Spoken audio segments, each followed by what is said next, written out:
And I have no idea why. Like, it's super obvious to see that big tech is way overvalued. Everybody's talking about it.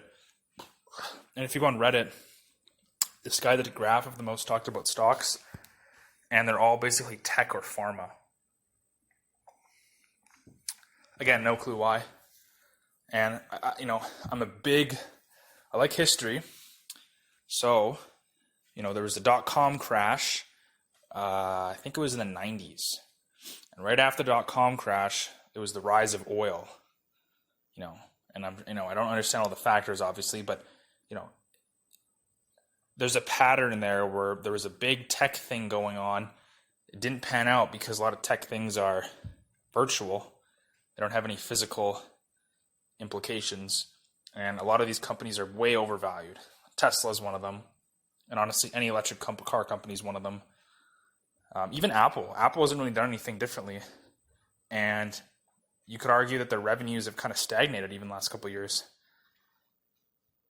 And they're now worth so much more than they were 5 years ago. So it's just, you're putting two and two together and figuring out, well, if we're headed to a supply issue with oil, why not buy oil? And again, there's this weird sentiment where nobody wants to buy oil. Oil stocks are dead. I've told almost everybody I know, buy oil. You're going to make at least double.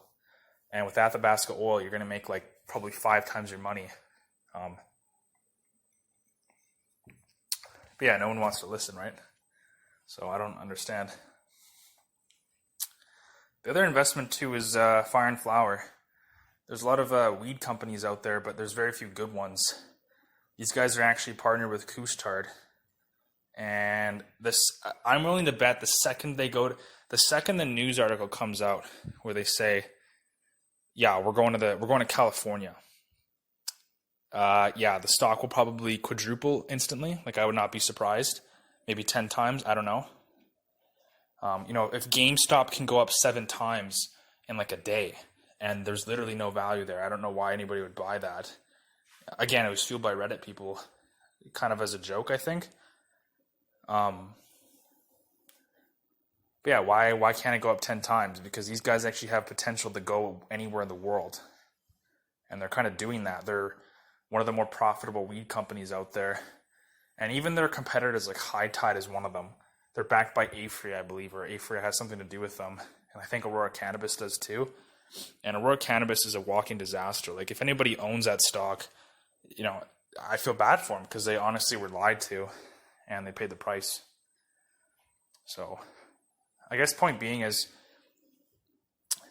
there's multiple investment philosophies, and the one that is the best is the one that Peter Lynch had, where it's you find companies that have the potential to go up 4, 5, 10 times, and you invest in them.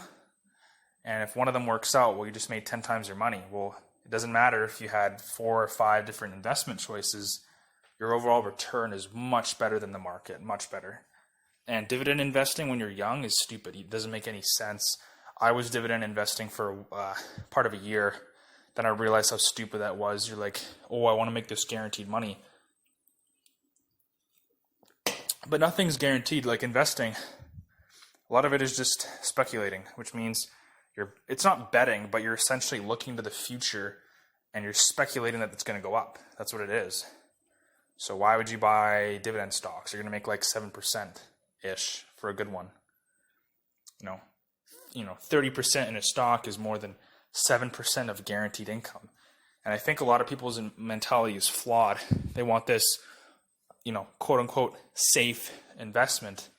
And they don't realize that no investment is safe. There's no such thing as a safe investment. You could argue maybe bonds are safe or those fixed income whatevers, but really nothing is safe. Anything can crash, anything can whatever.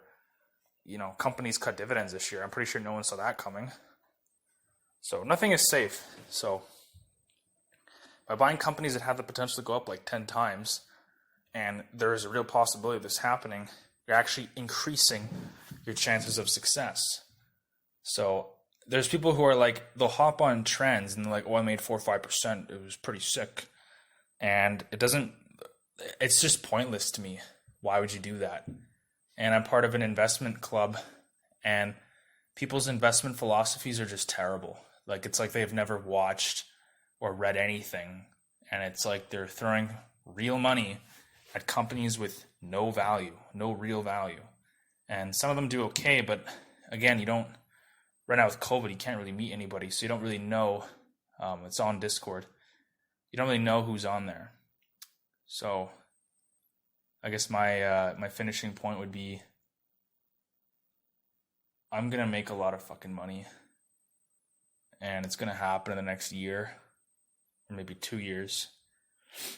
And I might, like, honestly, I think the stocks that I'm in have the potential to make me a multi-millionaire. Or conservatively, at least a couple $100,000 from my initial investment, which is only a fraction of that. And nobody else seems to believe that this is possible or I can do this. So I'm looking forward to telling them, or maybe I won't tell them when the time comes, that I was right. And they should have invested when I did. So time will tell, but I think I'm on the right track. All right, that's all I have to say today. Thanks for listening, and I'll do an update eventually. Bye.